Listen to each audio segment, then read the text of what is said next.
আসসালামু আলাইকুম গাইস, ভালো আছেন? আমি ভালো আছি, কোনো রকম আছি, কেটে কুটে যাচ্ছে। কিন্তু আমার ভিতরে একটা আফসোস যে আমি মানে আছি, ডিউটিতে আছি, ঠিক আছে? কারণ আমার এমন একটা সময় ছিল, খুব আনন্দতে যেত, ঈদ করতাম, বাবা মা ভাই বোন সবাই খুব খুশিতে একটা সময় যেত। কিন্তু এখন সেই সময়টা নাই।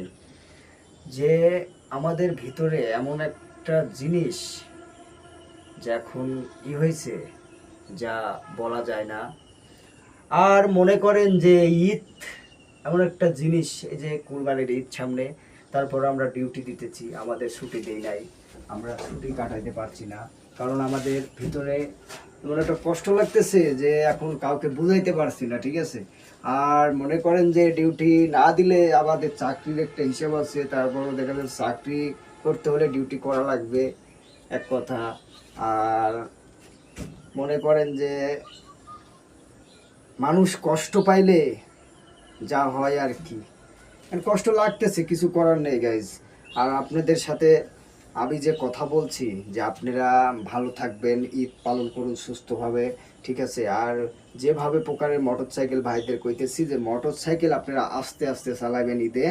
আর আপনারা বিশেষ করে মোটর সাইকেল চালালে হেলমেট, আর দেখা যাচ্ছে যে যাই হোক হেলমেট পরবেন তো বটেই, কিন্তু আপনারা ঠিক মতো গাড়ি চালাবেন, শ্বশুরবাড়ি যাইবেন, শ্বশুরবাড়ি নাকি মধুর হাড়ি, শ্বশুরবাড়ি যাইবেন, ফুরমা পোলোয়া খাইবেন, ঠিক আছে? আর মনে করেন যে ঈদ ভালোভাবে পালন করুন। আর মোটর সাইকেল গাড়ি যেই চালান একটু সুস্থভাবে দেখে শুনে চালাবেন, কারণ অ্যাক্সিডেন্ট বলে আসে না।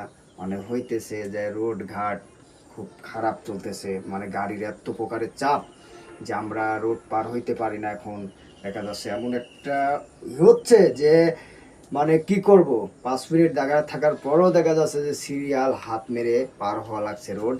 আপনারা যাই হোক, আপনারা বিশেষ করে বলতেছি আপনারা দেখে শুনে পথঘাটে চলবেন। আর একটা জিনিস ভাই, আমার জন্য দোয়া করবেন ভাই। এই যে চাকরি করতেছি ভাই, এই চাকরি আর ভালো লাগছে, চাকরি ভালো, কিন্তু দেখা যাচ্ছে যে এই যে ঈদেতে ডিউটি দিচ্ছে, আমরা যাইতে পারছি না। আমরা যেন আগামী বছর যাইতে পারি আপনাদের কাছে, সেই জন্য শেষ করছি আমি।